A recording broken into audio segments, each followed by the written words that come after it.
Well, we might be getting a hint of the Prime Minister's next steps into the political unknown, this time from a close friend and confidant who says Justin Trudeau may not be the leader of the Liberals for much longer.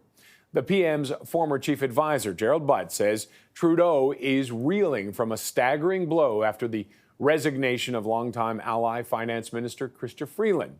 Butt says Trudeau stepping down would lead to a potential election sooner rather than later, with the Conservatives winning a majority. And if that election were to happen right now, according to Canada 338, it would be devastating for the Liberals. It shows not only will they lose, but possibly drop to third place. Here's what the numbers look like if the election were held today. The Conservatives, 232 seats, supermajority. The Bloc Québécois, the official opposition, with 45. Liberals at 39, NDP 25. Well, the Conservatives say they will set a plan in motion early in the new year to bring down the Trudeau government. In a news release, the Conservatives said the Public Accounts Committee will meet on January 7th to vote on moving their motion of non-confidence in the Liberal government to the House of Commons as soon as it returns from the winter break. If the motion passes the committee, the Conservatives plan to bring it to the House for a vote as early as January 30th. Finance Minister Dominic LeBlanc and Foreign Affairs Minister Mélanie Joly were in Florida on Friday, detailing a border security plan with officials from Donald Trump's incoming administration.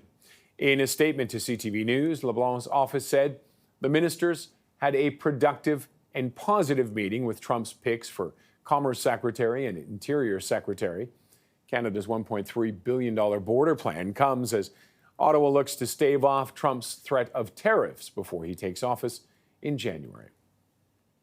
And let's bring in Scott Reid, our CTV News political commentator. Scott, thanks very much for joining us. Morning, Roger. For what should normally be a pretty quiet time, it's been a busy time politically.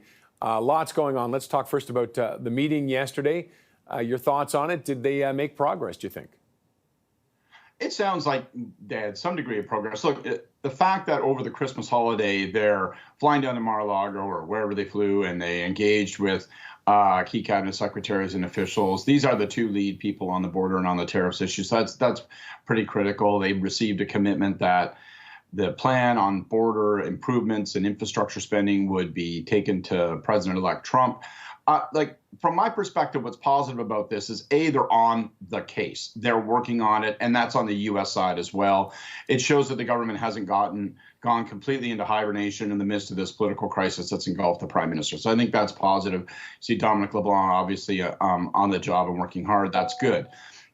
The best case scenario is, my God, this border plan is so impressive, other levels of engagement. They say, all right, we're going to back off some of these tariffs. I'm not sure it's reasonable to expect that. But at minimum, it starts to call the bluff on the U.S. rationale. They've said that their problem is what happens on the border. We all scoff at that and say, well, the numbers don't support it. The facts don't really back that up. But at least by making these improvements, we can now flush them out. If they say, thanks very much, but that has no effect on tariffs, then we know that we have a determined president-elect, and that at least positions us a little bit further ahead in terms of our knowledge and insight on the White House. What kind of an impact does the allegations by India have about the students coming to Canada and then going down to the U.S.? It's an unhelpful distraction. I don't think that it's much more than that. If Trump wants, of course, he can seize on that and say, see, the northern border is porous for all sorts of reasons. But that's a complicated geopolitical issue because we know that Modi has got his own motives and the Indian government has their own drama going on. And it's not just with Canada that these challenges are occurring with India. They are also with the United States, with Britain and others. So I wouldn't get too distracted by it, but, it's unwelcome. Okay, let's talk about Gerald Butts and his comments about Trudeau, saying he likely won't run again. Surprised to hear that?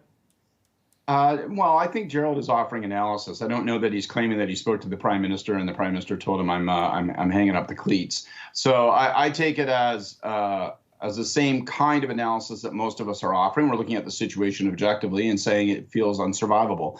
I think, it's a significant thing coming from Jerry. He's known him since McGill days, since they were both in university. He's obviously a former close advisor. It's just another indication of what I think is the obvious and the inevitable, which is that Justin Trudeau will not be Prime Minister or will not remain in office really through the midpoint of January. I think the writing is on the wall. But does this not say something coming from essentially the inner sanctum? Well, it's a tough read on inner sanctum these days. Look, there's no question that Jerry was among his most, and was his absolutely most prized political advisor for many, many years. A lot of bruises and broken bones were left after the Judy Wilson-Raybould affair. Again, I don't know that Jerry is claiming or would assert that he's spoken to the PM and the PM has shared this information with him. I don't think he's sharing an indiscretion. I think he's offering up his opinion. And look, he's in a better position to offer insight than most of us. Okay. And one last thing before we go, the non-confidence motion that Conservatives are going to try and bring in again, where do you think this will go? Walls, man, walls tumbling in, tumbling down, growing closer. When you start to look through the parliamentary calendar, when you think about things like how you supply government, the boring technical measures that are necessary to finance the operations of government, what that does and how that coincides with the political calendar for the prime minister, whether you can prorogue him for how long. If you can't prorogue, how long does the prime minister have before he faces a non-confidence vote? The use of a committee that is chaired in the House by the opposition, as the Conservatives are doing. All of these things mean that the end is inching closer. The room for maneuver is being more and more limited. When the prime minister returns from his holiday, he's going to have very few options left available to him. Okay. Scott, thank you as always, sir. Thanks, Roger. Scott Reid is our CTV News political commentator.